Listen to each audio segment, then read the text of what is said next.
Dialogue बाजी किया रे तू माही दी। पूरे बॉल शुरू से हीरो है, दुनिया को आज पता चला। क्या बढ़िया क्रिएटिव बातें हो रही हैं दोनों के बीच में। Shot taking, film making. ओए रिवॉल्वर इधर आ। इडली और वड़ा पाव। सोच मत, इडली सांभर या वड़ा पाव। वड़ा पाव। शादी पैन दिल की शक्ल नहीं देखना चाहता मैं, पर सर घंटे का बादशाह। सर उन्हें आपसे नहीं मिलना। क्या कहा उसने? नहीं सर, उन्हें अरे चुके, क्या कहा उसने? बोला घंटे का बादशाह। नमस्कार। आज हम एक बहुत ही दिलचस्प चीज पर बात करने वाले हैं। यह है आर्यन खान की आने वाली web series the Bads of Bollywood. हमारे पास जो जानकारी है वो एक लेख से है जिसमें सीरीज के ट्रेलर, कहानी के अंदाजे और जो रिलीज से पहले ही इतनी बातें हो रही हैं उसका जिक्र है। तो आज हम इसी जानकारी को थोड़ा कोरे देंगे, समझने की कोशिश करेंगे कि भाई ऐसा क्या है इस प्रोजेक्ट में जो इतनी चर्चा हो रही है। लेख हमें क्या बताता है, मतलब कहानी क्या हो सकती है, कौन लोग जुड़े हैं, पर्दे के पीछे क्या है, और हाँ, ऑडियंस क्या उम्मीद कर रही है। बिल्कुल, हमारा मकसद यही रहेगा कि इस जानकारी से जो मुख्य बातें हैं वो निकालें और ये समझने की कोशिश करें कि ये सीरीज बॉलीवुड और दर्शकों के लिए क्या मायने रख सकती है, खासकर जब हम इसका सब्जेक्ट देखते हैं और जो नाम इसके पीछे हैं उन्हें देखते हैं। ये सिर्फ एक एंटरटेनमेंट प्रोजेक्ट से ज्यादा कुछ लग रहा है। चलिए तो शुरू करते हैं एकदम बेसिक बातों से। द बैड्स ऑफ बॉलीवुड है क्या चीज? साफ है कि आर्यन खान का वेब सीरीज डेब्यू है, लेकिन मजेदार बात यह है, जैसा लेख में बताया गया है, कि वो सिर्फ एक्टर के तौर पर नहीं आ रहे। आर्यन इसके डायरेक्टर हैं, राइटर हैं और शो रनर भी। ये बड़ी जिम्मेदारियां हैं। हाँ, बहुत बड़ी। शो रनर मतलब पूरी क्रिएटिव बागडोर संभालना। पहले प्रोजेक्ट के लिए ये काफी महत्वाकांक्षी है, कह सकते हैं। और एक और बात, प्रोडक्शन भी परिवार का ही है। गौरी खान प्रोड्यूसर है, रेड चिलीज एंटरटेनमेंट। इससे एक तरह का मजबूत क्रिएटिव कंट्रोल दिखता है प्रोजेक्ट पर। हाँ, ये बात तो है। मतलब अपना विजन पूरी तरह से लाने की शायद आजादी होगी। और अच्छी खबर ये कि इंतजार बहुत लंबा नहीं है।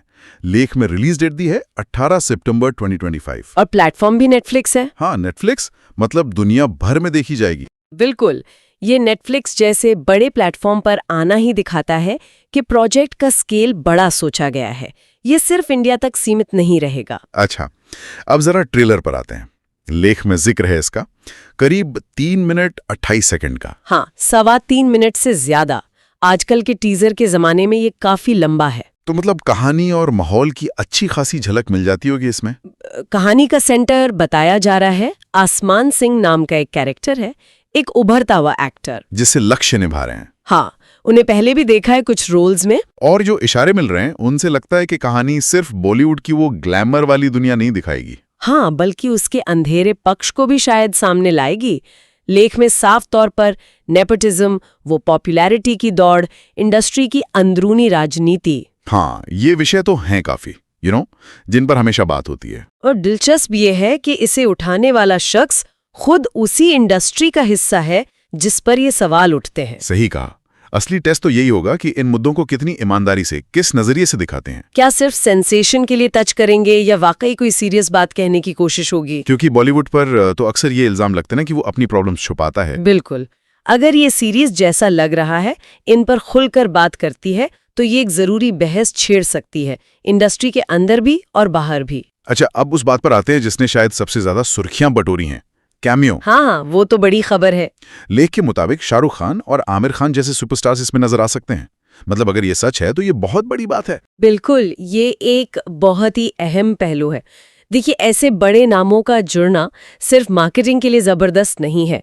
ये एक तरह से इंडस्ट्री के दिग्गजों का सपोर्ट भी दिखाता है कि वो आर्यन के इस पहले डायरेक्शन वाले काम को सपोर्ट कर रहे हैं।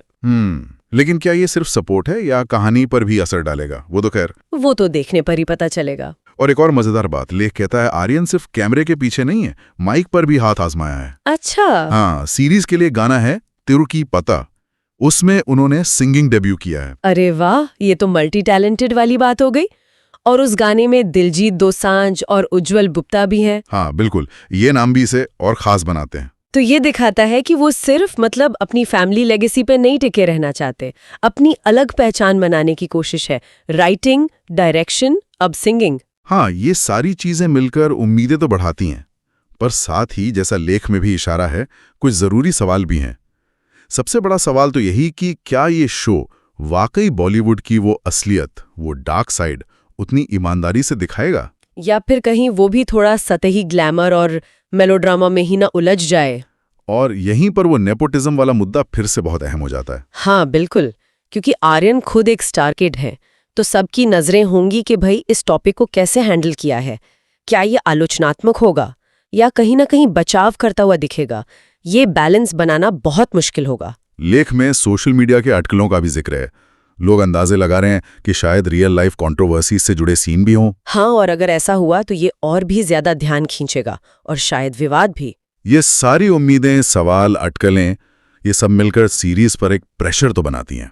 बिल्कुल, इसे सिर्फ एंटरटेन नहीं करना होगा बल्कि शायद कुछ मतलब की बात भी कहनी होगी।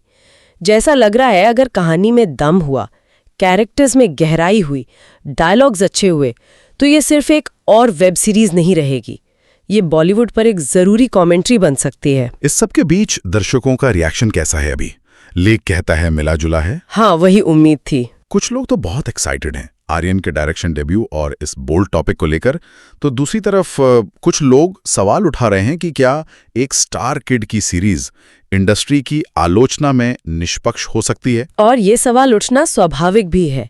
अक्सर ऐसा होता है जब बनाने वाले की अपनी पहचान इतनी बड़ी हो। वैसे तो किसी भी आर्ट का मूल्यांकन उसके कंटेंट पर होना चाहिए, है ना? हाँ, उसकी क्राफ्ट पर। हाँ, होना तो चाहिए। लेकिन असल दुनिया में, खासकर बॉलीवुड जैसी जगह पर, बनाने वाले की पहचान और उसके इरादों पर सवाल उठ ही जाते हैं। लेकिन इसका एक दूसरा पहलू भी है। लेख इस तरफ भी इशारा करता है कि अगर ये सीरीज चल गई, मतलब लोगों को पसंद आई, क्रिटिक्स को भी, हाँ, तो ये आर्यन खान को सिर्फ स्टार किड के टैग से बाहर निकालकर एक सीरियस, एक काबिल स्टोरी टेलर के तौर पर स्थापित कर सकती है। बिल्कुल, ये उनके करियर के लिए एक टर्निंग पॉइंट हो सकता है। और यहाँ सफलता का मतलब सिर्फ व्यूज या कमाई नहीं होगी। सही कहा। असली कामयाबी शायद ये भी होगी कि क्या ये सीरीज उन मुद्दों पर एक अच्छी, हेल्दी बहस शुरू कर पाती जिनको वो उठा रही है। क्या ये दर्शकों को सोचने पर मजबूर करती है? बॉलीवुड की अंदरूनी सच्चाई दिखाने के अपने वादे पर कितनी खरे उतरती है, वो देखना होगा। तो आज की इस बातचीत से ये तो साफ है कि द बैड्स ऑफ बॉलीवुड सिर्फ एक वेब सीरीज नहीं है। ये कई वजहों से चर्चा में है। आर्यन का direction, writing, singing debut, Shahrukh Aamir के कैमियो की खबरें, बॉलीवुड का सच दिखाने का दावा और वो नेपोटिज्म वाला मुद्दा। हाँ, ये सब मिलकर इसे 2025 की सबसे ज्यादा इंतजार की जाने वाली सीरीज में से एक बना रहे हैं। जो जानकारी हमारे पास है उसके आधार पर यही लगता है कि ये प्रोजेक्ट उम्मीदों और सवालों का एक दिलचस्प पैकेज है। कुछ उम्मीदें अच्छी हैं, नई कहानी, नया नजरिया। कुछ सवाल थोड़े मुश्किल हैं, निष्पक्षता, गहराई। आखिर में इसकी कामयाबी या नाकामी इसी पर निर्भर करेगी कि ये इन उम्मीदों और सवालों से कैसे निपटती है, दर्शकों से कितना कनेक्ट कर पाती है। और जाते जाते हम अपने सुनने वालों के लिए एक सवाल छोड़ जाते हैं सोचने के लिए। जब कोई इंडस्ट्री का ही आदमी, खासकर जिसे प्रिविलेज्ड माना जाता है, वो उसी इंडस्ट्री की कमियों को दिखाता है, तो क्या उसकी बात ज्यादा सच्ची मानी जाए क्योंकि वो अंदर का है, या फिर ये माना जाए कि उसकी नजर, उसकी अपनी पोजीशन, उसके अपने रिश्तों से बंधी हुई है? एक बाहरी आदमी शायद ज्यादा ऑब्जेक्टिव हो। हाँ, ये एक पेचीदा सवाल है। शायद सीरीज देखने के बाद हमें इस पर सोचने के लिए कुछ और मिलेगा।